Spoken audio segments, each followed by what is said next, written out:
Numbers chapter 16. One day Korah, son of Izhar, a descendant of Kohath, son of Levi, conspired with Dathan and Abiram, the sons of Eliab, and On, son of Peleth, from the tribe of Reuben.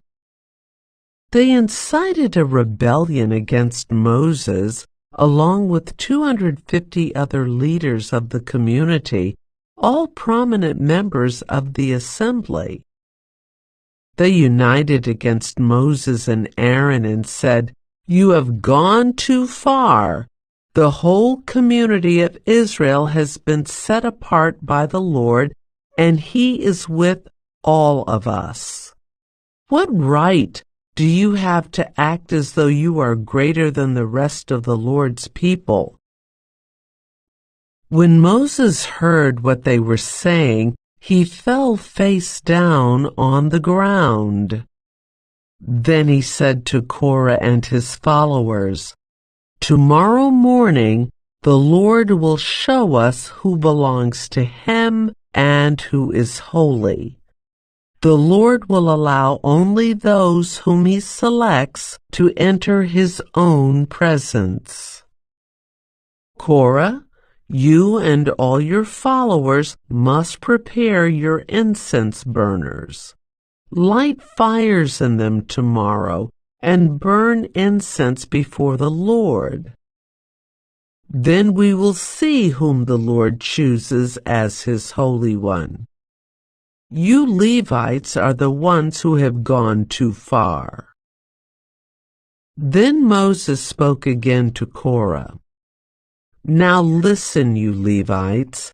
Does it seem insignificant to you that the God of Israel has chosen you from among all the community of Israel to be near Him so you can serve in the Lord's tabernacle and stand before the people to minister to them?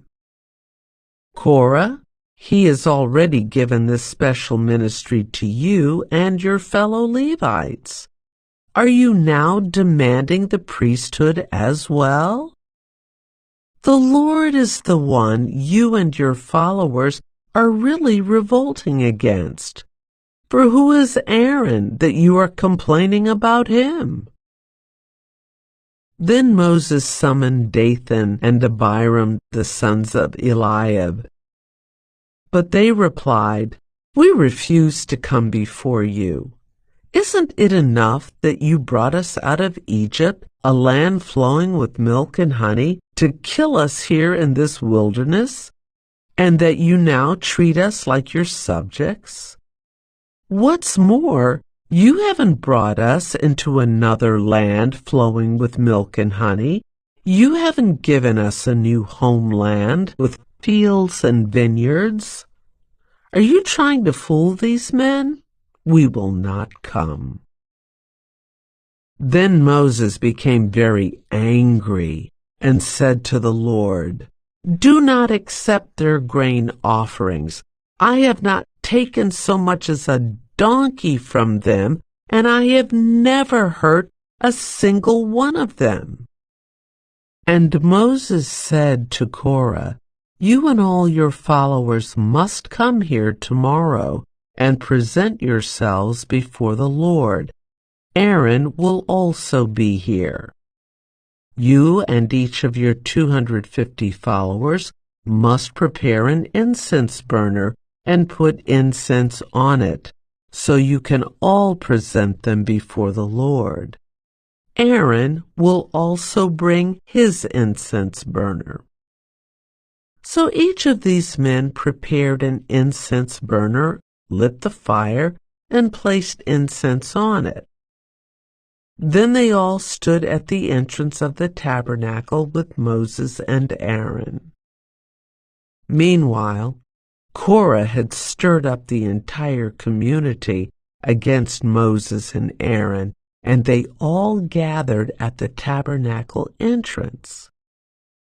Then the glorious presence of the Lord appeared to the whole community. And the Lord said to Moses and Aaron, Get away from all these people so that I may instantly destroy them." But Moses and Aaron fell face down on the ground. "Oh God," they pleaded, "you are the God who gives breath to all creatures. Must you be angry with all the people when only one man sins?" And the Lord said to Moses, "Then tell all the people to get away from the tents of Korah, Dathan, and Abiram." So Moses got up and rushed over to the tents of Dathan and Abiram, followed by the elders of Israel. "Quick," he told the people, "get away from the tents of these wicked men and don't touch anything that belongs to them. If you do, you will be destroyed for their sins." So all the people stood back from the tents of Korah, Dathan, and Abiram. Then Dathan and Abiram came out and stood at the entrances of their tents, together with their wives and children and little ones. And Moses said, "This is how you will know that the Lord has sent me to do all these things that I have done, for I have not done them on my own. If these men die a natural death, or if nothing unusual happens, then the Lord has not sent me. But if the Lord does something entirely new, and the ground opens its mouth and swallows them and all their belongings, and they go down alive into the grave, then you will know that these men have shown contempt for the Lord."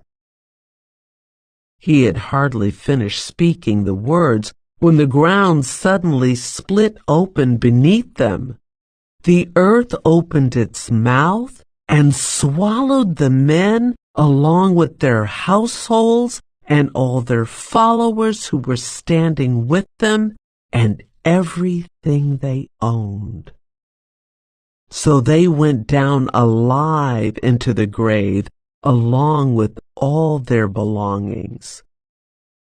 The earth closed over them, and they all vanished from among the people of Israel.